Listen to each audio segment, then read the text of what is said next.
নারায়ণগঞ্জ শহরের ঐতিহ্যবাহী দেওভোগ পাইকারি রেডিমেড পোশাক মার্কেটে জমে উঠেছে বেচাকেনা।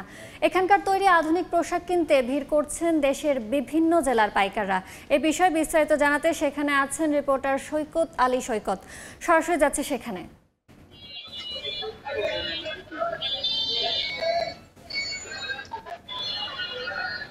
শহরের দেওভোগ এলাকার যে প্রবেশ মুখ, সেই প্রবেশ মুখে 5টি বৃহৎ আকারের মার্কেটের সমন্বয়ে এই পাইকারি রেডিমেড পোশাক বিক্রয় কেন্দ্রটি গড়ে উঠেছে।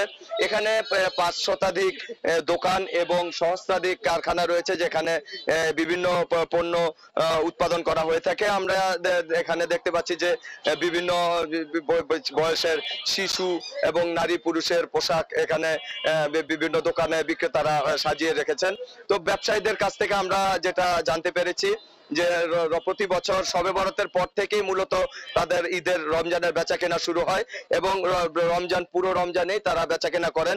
এই মার্কেটটিতে মূলত ছেলেদের শার্ট, পাঞ্জাবি, টুপি, ফতুয়া, মেয়েদের 3 পিস, সালোয়ার কামিজ, লেহেঙ্গা এবং শিশু বাচ্চাদের সব ধরনের পোশাক এবং নিত্য নতুন ডিজাইনের পোশাক এই মার্কেটে উৎপাদন করা হয়ে থাকে এবং এখানকার তৈরি পোশাক রাজধানীর বঙ্গবাজার, সদরঘাট, নিউ মার্কেট, গাউসিয়া, চাঁদনী চক সহ বিভিন্ন শপিং মল ছাড়াও দেশের প্রায় বিভিন্ন জেলাতেই সরবরাহ হয়ে থাকে।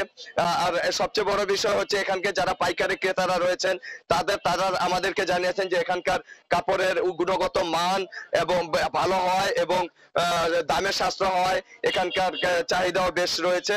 তবে একটা বিষয় আমরা জানাতে চাই যে মার্কেট ব্যবসায়ী মালিক সমিতির নেতৃবৃন্দ আমাদেরকে জানিয়েছেন যে এবছর ভারত থেকে পণ্য আমদানি না হওয়ায় দেশের তৈরি পণ্যের চাহিদা বেশি বেড়েছে, যে কারণে তারা বেশি বেচাকেনা মোটামুটি হচ্ছে এবং এবছর প্রায় 200 কোটি টাকার বেচাকেনা আশা করছেন ব্যবসায়ীরা। এই ছিল নারায়ণগঞ্জের দেওভোগ পাইকারি রেডিমেড পোশাক মার্কেটের সবশেষ।